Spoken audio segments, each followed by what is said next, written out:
I didn't realize that I was walking into the back entrance of Talking Stick Resort Arena with the man who often gets the biggest cheers at a Phoenix Suns basketball game, the acrobat who completes the Soul Patrol Dunkers routine with a head-over-heels ball between his legs grand slam off the trampoline. It's damn impressive. I should have asked for an autograph. Certainly that act has been one of the few highlights for the Suns in recent years. They have had the worst record in the NBA for the past 3 seasons, finishing 14th, 15th, and 15th out of 15 teams in the Western Conference. Often the game seemed only a fill-in between the t-shirt guns, the slow dance cam, the kiss cam, shooting contests, layup contests, dancers in shiny orange costumes, dancers in shiny purple costumes, the Solar Squad, the Gorilla, and the rest of the cast that sometimes seemed to outnumber the people in the stands. But Wednesday night seemed different from the start of the Suns' season opener against the Dallas Mavericks. There was a buzz in the arena of genuine hope.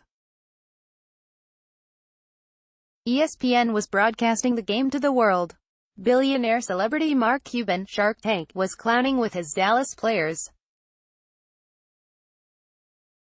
Media members overflowed the regular press space. They didn't even need the night's special attraction, the Drumbots, a LED percussion team from Las Vegas, to pump up the energy in the building. It's almost like a Western Conference Finals, the security guard said as he pointed to my seat way up in the arena. Most of the journalists and assorted bloggers were there to see the matchup between two of the most hyped rookies in recent years, the Suns' DeAndre Ayton and the Mavericks' Luka Doncic. Ayton is a 7'1", 250-pound, 20-year-old beast from the Bahamas. He came to Phoenix to play 2 years of high school ball before matriculating to the University of Arizona for a season. In June, he became the Suns' first-ever number 1 pick in the NBA draft. Doncic, the 6'8" son of a Slovenian model, was the 3rd pick in the draft, taken by the Atlanta Hawks then traded to Dallas. The 19-year-old is billed as the hottest thing to come out of Europe since the Swatch. He's supposed to be the complete package: passer, shooter, rebounder, ball handler. Many experts thought the Suns should have taken him with the top choice.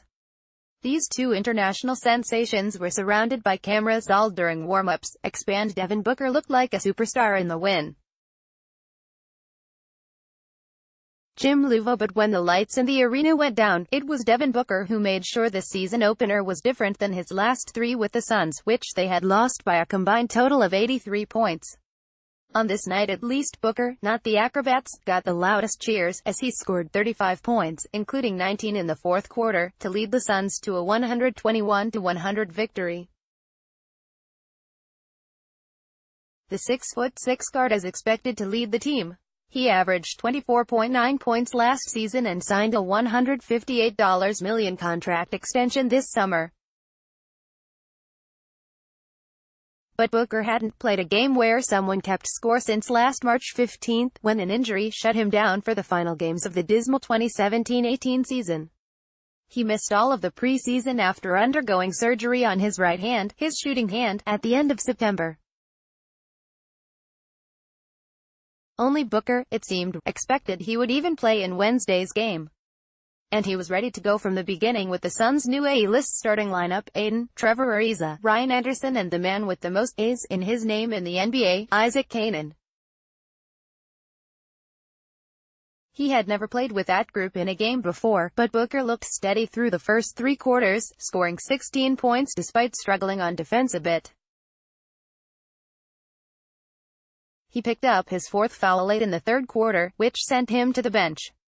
He returned with 8:44 left to play in the 4th quarter and the Suns leading 90-82. Just over a minute later, the Mavericks cut the deficit to 94-90, then it was time to Book. First he slipped inside to make a 9-foot jumper. Then he stepped back for a 25-foot three-point shot with an assist from Ayton to make the score 99-92. Booker followed those baskets with a driving layup and a free throw, then back-to-back three-point field goals that gave the Suns a 108-97 lead with 2:52 remaining. Keeping score, he's now scored 14 straight points for the home team. throw in another 25-footer, 2 more free throws, then an assist to Ayton for a dunk shot, and that was the end of the story. I found my second wind, Booker said. Then I just got into a rhythm. The surgery apparently didn't affect the 21-year-old superstar, who was remarkably accurate, making 12 of 19 field goal attempts, including 6 of 10 three-point tries. The doctors put something special in there for me, he said, smiling, as reporters surrounded his locker after the victory. But considering he hadn't played a game of basketball in so long, did he think his return would be this triumphant? Booker hesitated, then smiled again. Yeah, sure. I put in the work, Booker said. Can't argue that. As for the rookies, Ayton got the better of their first matchup. He scored 8 points in the first quarter, including a dunk over Doncic. Ayton finished with 18 points, 10 rebounds and 6 assists. Doncic looked good early, but seemed to get lost in the final 3 quarters, finishing with only 10 points and missing all 5 of his three-point tries. It also didn't appear that Ayton was affected by any of the turmoil from the past week, after an agent testified in federal court that he had paid Ayton's mother to try to influence her son's college choice. Nothing seemed to bother him, new Suns coach Igor Kokoskov said. He stepped up on the big stage. He stayed focused despite all the media attention. Ayton was all smiles afterward. This was the most fun I've ever had playing basketball, he said. Well, yeah, but maybe if he had a trampoline.